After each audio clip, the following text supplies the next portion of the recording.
Assalamu alaikum wa rahmatullahi wa barakatuh, chers frères et sœurs, chers spectateurs qui nous rejoignez ce soir.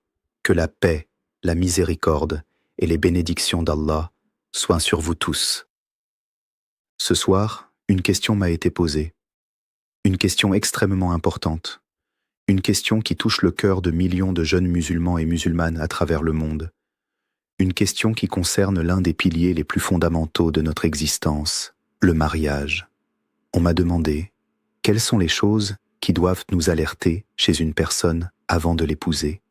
Existe-t-il des signes, des comportements, des attitudes qui devraient nous pousser à réfléchir à deux fois, voire à renoncer complètement à un projet de mariage? Alhamdulillah, c'est une question essentielle et je vais y répondre ce soir avec la plus grande clarté possible en m'appuyant exclusivement sur le livre d'Allah, sur la sunna authentique de son messager, paix et salut sur lui et sur les enseignements de nos savants reconnus à travers les siècles. Avant toute chose, je veux que vous compreniez une réalité fondamentale. Le mariage en islam n'est pas un simple contrat social, ce n'est pas une formalité, ce n'est pas non plus une simple réponse à une pulsion. Le mariage est une moitié de la religion, comme nous l'enseigne le hadith authentique rapporté par At-Tabarani, dans lequel le prophète, paix et salut sur lui, a dit à un homme qui venait de se marier: « Crains Allah pour l'autre moitié ». Cela signifie que le choix du conjoint n'est pas une affaire à prendre à la légère. C'est un choix qui va façonner votre vie entière, votre stabilité spirituelle, votre équilibre psychologique et même l'éducation de vos enfants, si Allah vous en accorde. C'est pourquoi, ce soir, nous allons parler de 5 comportements, 5 attitudes, 5 réalités que vous ne devez jamais ignorer chez une personne que vous envisagez d'épouser, qu'il s'agisse d'un homme ou d'une femme, car ces principes s'appliquent des deux côtés. Avant de commencer le développement de ce sujet essentiel, je voudrais vous demander une chose simple mais qui compte énormément pour la continuité de ce travail que nous faisons ensemble. Abonnez-vous à cette chaîne si ce n'est pas encore fait, car chaque nouvel abonné nous permet de toucher davantage de cœurs et de répandre une connaissance authentique de notre religion. Mettez également un like à cette vidéo. Cela ne vous prend que 2 secondes, mais cela a un impact réel sur la portée de ce message. Et surtout, partagez cette vidéo autour de vous, à vos frères, à vos sœurs, à vos amis qui envisagent le mariage ou qui accompagnent quelqu'un dans cette démarche, car cette information peut littéralement épargner à quelqu'un des années de souffrance. Qu'Allah vous récompense pour ce petit effort. Entrons maintenant dans le vif du sujet. Le premier comportement qui doit absolument vous alerter, c'est la négligence de la prière. Je m'adresse ici directement au cœur sincère. Si vous envisagez d'épouser une personne qui ne prie pas régulièrement, qui traite la prière avec légèreté, qui la reporte sans cesse, qui ne ressent aucune gêne à la manquer, alors réfléchissez très sérieusement avant de vous engager. Pourquoi? Parce que la prière est le pilier de la religion. Le prophète, paix et salut sur lui, a dit, dans un hadith rapporté par At-Tirmidhi: « Le pacte qui est entre nous et eux est la prière. Quiconque l'abandonne a mécru. » Certains savants comprennent ce hadith au sens littéral concernant celui qui abandonne totalement et délibérément la prière par mépris de son obligation, tandis que d'autres, comme l'imam An-Nawawi, l'interprètent comme une mécréance mineure ou une négligence grave selon les circonstances. Mais dans tous les cas, retenez ceci: si la prière n'a aucune valeur pour une personne avant le mariage, pourquoi en aurait-elle après? Le mariage n'améliore pas automatiquement la piété d'une personne. Bien au contraire, les responsabilités, la fatigue, les enfants, le travail, tout cela va souvent alourdir encore davantage la négligence déjà présente. Allah dit dans le Coran, dans la sourate Al-Ankabut, verset 45, « Récite ce qui t'est révélé du livre et accomplis la prière. La prière préserve de la turpitude et du blâmable. » Une personne qui n'accomplit pas régulièrement sa prière se prive de cette protection spirituelle essentielle. Et voici la question que je vous pose directement. Comment voulez-vous construire un foyer musulman, éduquer des enfants dans la crainte d'Allah, si l'un des 2 parents, ou pire, les 2, ne considèrent pas la prière comme une priorité? Cela ne veut absolument pas dire qu'il faut être dur ou juger sévèrement une personne qui a des difficultés ponctuelles, qui lutte contre sa propre nafs, qui cherche à s'améliorer. Cela concerne la négligence habituelle, assumée, sans aucune volonté de changement. Il y a une énorme différence entre quelqu'un qui lutte contre sa faiblesse et quelqu'un qui a normalisé l'abandon de son obligation la plus fondamentale envers Allah. Le deuxième comportement qui doit sérieusement vous alerter, c'est le mauvais caractère, ce que nous appelons en arabe su'ul khuluq. Le prophète, paix et salut sur lui, a dit, dans un hadith authentique rapporté par At-Tirmidhi, « Les croyants les plus complets en foi sont ceux qui ont le meilleur caractère. » Et il a également dit, selon un hadith rapporté par Ahmad, « Rien ne pèsera plus lourd dans la balance du croyant au jour de la résurrection que le bon caractère. » Cela signifie qu'un excellent caractère n'est pas un simple détail agréable à avoir chez un conjoint, c'est un fondement essentiel de la foi elle-même. Si vous constatez, pendant la période où vous apprenez à connaître une personne dans un cadre islamiquement correct, avec la présence d'un tuteur légal, que cette personne a un tempérament colérique incontrôlé, qu'elle insulte facilement, qu'elle méprise les autres, qu'elle est violente dans ses paroles ou pire encore dans ses gestes, alors c'est un signal d'alarme extrêmement sérieux que vous ne devez jamais ignorer par amour ou par précipitation. Je vous donne un exemple concret que je rencontre malheureusement très souvent dans les questions qu'on me pose. Une sœur me dit qu'elle a rencontré un frère qui semble pratiquant, qui prie, qui a la barbe, qui porte le qamis, mais qui, dès qu'elle exprime une opinion différente de la sienne, devient agressif verbalement, la rabaisse, l'insulte ou hausse le ton de manière disproportionnée. Certaines sœurs me disent « Mais cher, il n'est pas toujours comme ça, ce n'est que dans certaines situations. » Frères et sœurs, retenez cette règle d'or. Le comportement d'une personne pendant les fiançailles ou la période de connaissance mutuelle est généralement la version la plus douce, la plus polissée, la plus contrôlée d'elle-même. Si déjà à ce stade, où chacun met généralement son meilleur comportement en avant, vous constatez de la dureté, de l'agressivité ou du mépris, imaginez ce que cela deviendra après des années de vie commune, avec le stress financier, la fatigue, les enfants, les désaccords quotidiens. Allah dit dans le Coran, Surat Ar-Rum, verset 21, « Et parmi ces signes, il a créé de vous, pour vous, des épouses, pour que vous viviez en tranquillité avec elles, et il a mis entre vous de l'affection et de la bonté. » Le mot-clé ici est « tranquillité », sakan en arabe. Le mariage doit être une source d'apaisement, de sérénité, de repos pour le cœur. Si dès le départ vous ressentez de la peur, de l'anxiété, de la tension permanente face au caractère de l'autre personne, comment pourrez-vous atteindre cette sakina promise par Allah? Le mauvais caractère n'est pas quelque chose qui se corrige facilement avec le temps ou avec l'amour, contrairement à ce que beaucoup de jeunes croient naïvement. Bien sûr, il existe des cas de véritable repentir et de transformation authentique, mais ces cas sont l'exception et non la règle. Ne basez jamais votre décision de mariage sur l'espoir que l'autre personne changera fondamentalement après le contrat. Le troisième comportement à surveiller attentivement concerne l'implication dans des pratiques de sorcellerie, de magie noire, ou la consultation habituelle de voyants, de marabouts, de diseurs de bonne aventure. C'est un sujet extrêmement grave dans notre religion, et malheureusement, dans certaines communautés, ces pratiques sont banalisées, presque considérées comme une simple tradition culturelle, sans conséquences religieuses. Or, le prophète, paix et salut sur lui, a dit, dans un hadith rapporté par Muslim, « Quiconque se rend chez un devin et l'interroge sur quelque chose, sa prière ne sera pas acceptée pendant 40 jours. » Et dans un autre hadith rapporté par Abu Daoud et authentifié par plusieurs savants, il est dit « Quiconque se rend chez un devin ou un magicien et croit en ce qu'il dit, a mécru en ce qui a été révélé à Mohammed. » Frères et sœurs, si vous découvrez qu'une personne que vous envisagez d'épouser a l'habitude de consulter des voyants pour connaître son avenir, pour savoir si tel mariage sera heureux, pour se protéger soi-disant du mauvais œil par des pratiques non islamiques, ou pire encore, si elle a recours à la sorcellerie pour influencer les sentiments d'autrui, pour attacher quelqu'un à elle, ou pour nuire à un rival, alors sachez que vous avez affaire à une atteinte extrêmement grave au tawhid, à l'unicité d'Allah.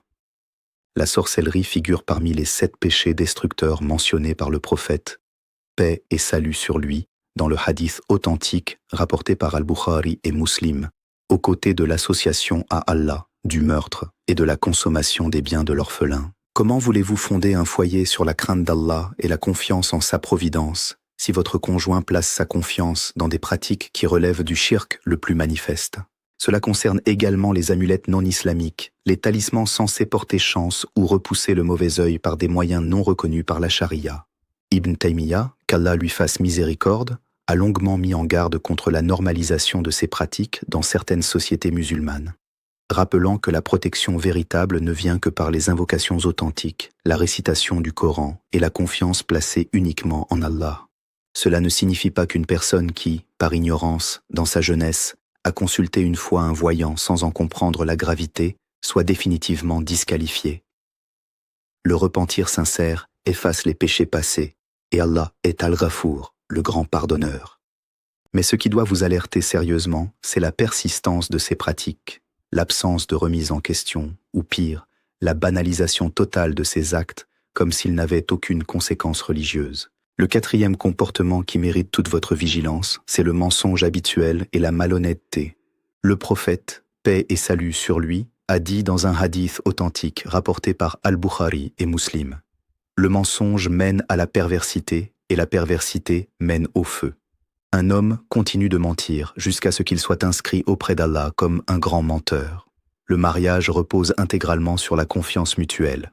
Comment pouvez-vous construire une vie entière avec une personne dont la parole n'a aucune valeur, qui vous ment sur des sujets importants comme sa situation financière, ses relations passées, ses antécédents familiaux, ses intentions réelles? Certains prétendants ou prétendantes cachent délibérément des informations essentielles pour faciliter le mariage, sachant que la vérité ferait fuir l'autre partie. C'est une tromperie grave.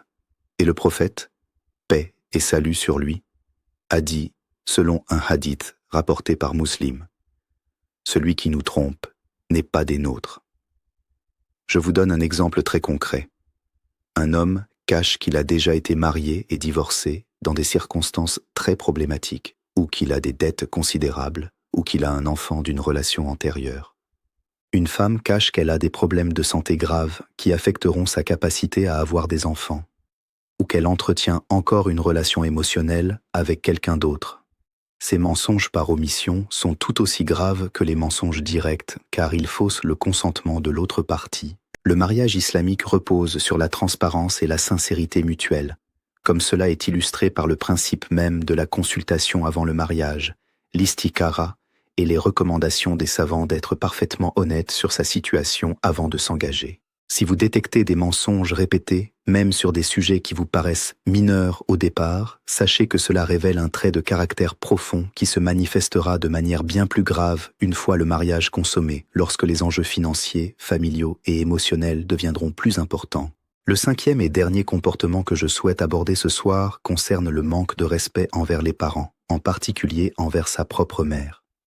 Le prophète, paix et salut sur lui, a insisté à 3 reprises sur l'importance de la mère avant même de mentionner le père, dans le hadith authentique rapporté par Al-Bukhari et Muslim, lorsqu'un homme lui a demandé qui méritait le plus sa bonne compagnie, et il a répondu « ta mère » 3 fois, avant de dire enfin « puis ton père ». Une personne qui manque de respect envers ses propres parents, qui les traite avec dureté, qui les néglige, qui parle d'eux avec mépris, qui refuse de subvenir à leurs besoins alors qu'elle en a les moyens, est une personne qui a un problème profond avec le concept même de la piété filiale, Bir al-Walidain, qui est l'un des piliers moraux les plus insistés dans notre religion. Pourquoi ce point est-il si important dans le choix d'un conjoint? Parce que la manière dont une personne traite ses propres parents est souvent un indicateur extrêmement fiable de la manière dont elle vous traitera vous, une fois que la phase de séduction et de politesse initiale sera passée. Si un homme manque de respect à sa mère, insulte son père, ne les visite jamais, ne prend jamais de leurs nouvelles, comment pouvez-vous croire qu'il vous traitera avec bonté et considération, vous qui n'avez pas les mêmes liens de sang que lui a avec ses parents? De même, si une femme méprise ses propres parents, refuse de leur obéir dans le bien, parle d'eux avec dureté, cela révèle un manque de respect envers l'autorité parentale et l'ordre naturel des choses établies par Allah, ce qui se répercutera inévitablement sur la manière dont elle traitera son futur époux et sa belle famille.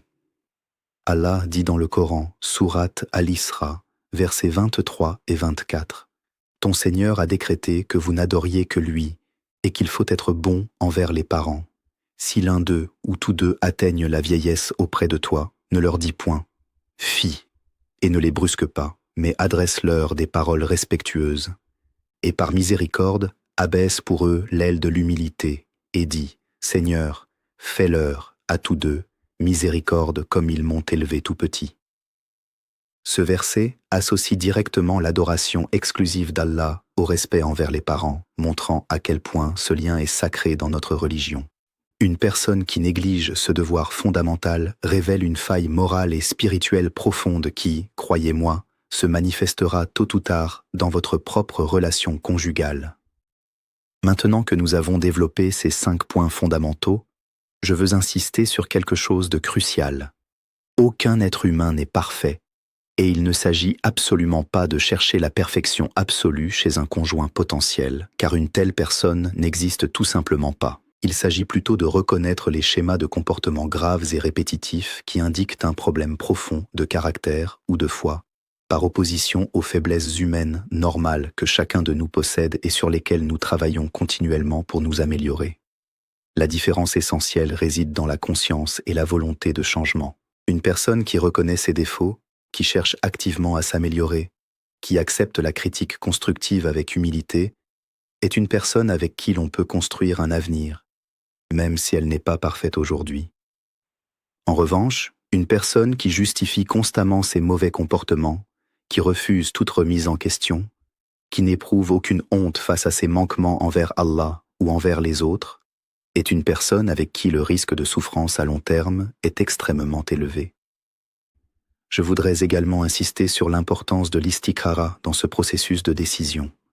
Le prophète, paix et salut sur lui, nous a enseigné cette prière spécifique de consultation d'Allah avant toute décision importante, et le mariage en fait indéniablement partie.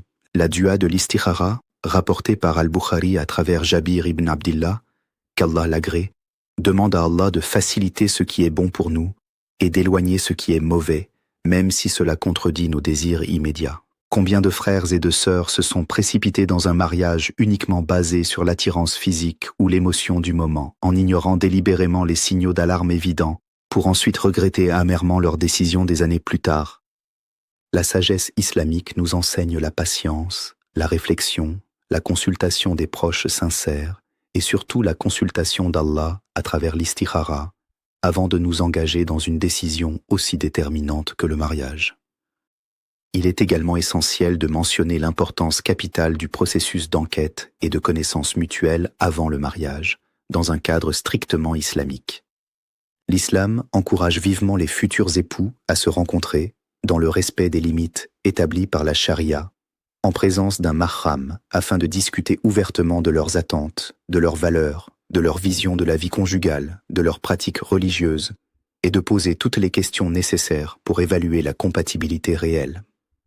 Le prophète, paix et salut sur lui, a lui-même encouragé un compagnon à voir la femme qu'il envisageait d'épouser en lui disant, selon un hadith rapporté par At-Tirmidhi et authentifié par plusieurs savants, « Regarde-la, car cela est plus à même de créer l'harmonie entre vous. »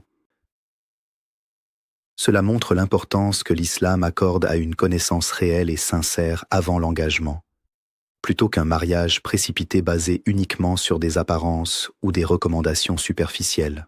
Je voudrais également aborder un point que beaucoup négligent, l'importance de consulter des personnes objectives et sincères autour de vous, qui connaissent bien la famille et le caractère de la personne que vous envisagez d'épouser. Malheureusement, dans notre communauté, on hésite souvent à donner des informations négatives sur quelqu'un par crainte de ghiba, la médisance, ou par peur de créer des tensions sociales. Mais sachez que si l'objectif est sincèrement de protéger quelqu'un d'un mariage potentiellement désastreux et non de nuire gratuitement à la réputation d'une personne, alors partagez des informations factuelles et vérifiées avec les personnes directement concernées par la décision de mariage entre dans le cadre de la Naseha, le conseil sincère, qui est une obligation religieuse envers nos frères et sœurs musulmans. Le prophète, paix et salut sur lui, a dit, selon un hadith rapporté par Muslim, « La religion, c'est la sincérité et le bon conseil. » Ne laissez jamais la peur du qu'en dira-t-on vous empêcher de rechercher activement des informations honnêtes sur votre futur conjoint, ni d'en partager sincèrement si on vous les demande dans ce cadre précis. Un autre aspect fondamental que je souhaite souligner concerne l'équilibre entre l'exigence religieuse et le pragmatisme raisonnable. Certains jeunes, dans leur zèle religieux, développent des attentes irréalistes, recherchant une perfection spirituelle impossible à trouver chez un être humain, rejetant systématiquement toute personne qui présente la moindre imperfection. D'autres, à l'opposé, négligeant complètement les critères religieux et se basent uniquement sur l'attirance physique, la situation financière ou la pression familiale et sociale. La juste voie, la wasatiyya que notre religion nous enseigne, consiste à rechercher une personne solidement ancrée dans sa foi, avec un bon caractère général, tout en acceptant qu'elle ait, comme chacun d'entre nous, des défauts et des zones d'amélioration sur lesquelles vous pourrez travailler ensemble, avec patience et miséricorde mutuelle, dans le cadre du mariage. Permettez-moi maintenant de vous rappeler l'importance de la patience dans la recherche du conjoint idéal. Nous vivons à une époque où la pression sociale pousse beaucoup de jeunes à se marier rapidement, par peur de rester célibataires, par pression familiale ou par comparaison avec leur père qui se marie. Cette précipitation est extrêmement dangereuse, car elle pousse à ignorer volontairement des signaux d'alarme évidents en se disant que ça va s'arranger avec le temps ou que personne n'est parfait de toute façon. Frères et sœurs, il vaut infiniment mieux rester célibataire quelques années de plus en attendant la bonne personne que de se précipiter dans un mariage qui deviendra une source de souffrance quotidienne pendant des décennies, avec des répercussions graves sur votre stabilité spirituelle et psychologique et sur l'éducation de vos futurs enfants. Allah dit dans le Coran, Sourate At-Talaq, verset 3, « Et quiconque place sa confiance en Allah, il lui suffit. Ayez confiance qu'Allah vous a préparé ce qui est meilleur pour vous, même si cela demande plus de temps et de patience que vous ne l'auriez souhaité. » Je voudrais également mentionner l'importance du rôle des parents et des tuteurs légaux dans ce processus. Bien que le choix final du mariage revienne principalement aux deux personnes concernées, particulièrement pour ce qui concerne le consentement, l'implication sincère et bienveillante des parents apporte une perspective supplémentaire précieuse basée sur l'expérience de vie et une capacité d'observation parfois plus objective que celle des jeunes eux-mêmes, souvent aveuglés par leurs sentiments naissants. Ibn al-Qayyim, qu'Allah lui fasse miséricorde, a longuement écrit sur l'importance de la sagesse collective dans les décisions importantes de la vie, rappelant que la consultation, la shura, n'est pas un signe de faiblesse mais au contraire une manifestation de sagesse et d'humilité intellectuelle. Je souhaite maintenant conclure ce sujet essentiel en résumant les points clés que nous avons développés ce soir. Nous avons vu que 5 comportements majeurs doivent absolument alerter toute personne envisageant le mariage. Premièrement, la négligence habituelle de la prière, qui révèle une faille dans la relation avec Allah. Deuxièmement, le mauvais caractère et la violence, qui compromettent la sakina, la tranquillité promise par le mariage islamique. Troisièmement, l'implication dans des pratiques de sorcellerie ou la consultation de voyants, qui constituent une atteinte grave au tawhid. Quatrièmement, le mensonge habituel et la malhonnêteté, qui détruisent le fondement même de la confiance conjugale. Et cinquièmement, le manque de respect envers les parents, en particulier la mère, qui révèle un problème profond de piété filiale et prédit souvent le traitement futur du conjoint. N'oubliez jamais que le mariage n'est pas une fin en soi, mais un moyen d'atteindre la proximité d'Allah, de préserver sa chasteté, de fonder une famille pieuse et de trouver la paix intérieure promise par notre Créateur. Ne sacrifiez jamais ces objectifs sacrés sur l'autel de la précipitation, de la pression sociale ou de l'attirance superficielle. Prenez le temps nécessaire, consultez Allah à travers l'istikhara, consultez les personnes sincères autour de vous, observez attentivement le comportement de la personne que vous envisagez d'épouser, particulièrement dans les moments de stress, de désaccord ou de contrariété, car c'est dans ces moments que le véritable caractère se révèle. Rappelez-vous également que vous-même devez travailler à incarner ces qualités que vous recherchez chez l'autre. Ne cherchez pas uniquement à évaluer l'autre personne sans vous évaluer vous-même avec la même rigueur et la même honnêteté. Le mariage est un échange mutuel, une responsabilité partagée, et Allah nous jugera individuellement sur nos propres efforts pour être de bons époux et de bonnes épouses, de bons pères et de bonnes mères, avant même de nous juger sur le choix que nous avons fait. Je termine ce sujet essentiel en vous rappelant les paroles d'Allah dans la sourate An-Nisa, verset 19. Comportez-vous convenablement envers elle. Si vous avez de l'aversion envers elle, il se peut que vous ayez de l'aversion pour une chose où Allah a mis un grand bien. Ce verset nous enseigne la patience et la miséricorde dans la vie conjugale, tout en reconnaissant que certains signaux d'alarme graves, comme ceux que nous avons évoqués ce soir, ne relèvent pas de simples préférences personnelles, mais de véritables obstacles à un mariage sain et durable. Que ces enseignements vous guident dans vos choix futurs, que ce soit pour vous-même ou pour conseiller vos proches. Puisse Allah vous accorder des conjoints pieux, bienveillants et sincères, qui vous rapprocheront de lui plutôt que de vous en éloigner. Puisse-il bénir vos foyers, vos enfants, et faire de vos mariages une source de tranquillité et non de tourment. Avant de nous quitter ce soir, je vous rappelle une dernière fois de vous abonner à cette chaîne pour ne manquer aucun de nos prochains rappels, de mettre un like à cette vidéo si elle vous a été bénéfique, et de la partager massivement autour de vous, car chaque partage peut littéralement sauver un mariage ou éviter à quelqu'un des années de souffrance inutiles. Et si ce rappel a touché votre cœur, n'hésitez pas à écrire « Allah Akbar » dans les commentaires, afin que nous puissions voir combien d'entre vous ont été touchés par ce message ce soir. Qu'Allah vous préserve, vous et vos familles, qu'il facilite vos affaires, qu'il vous guide vers ce qui est meilleur pour vous dans cette vie et dans l'au-delà. Assalamu alaikum wa rahmatullahi wa barakatuh.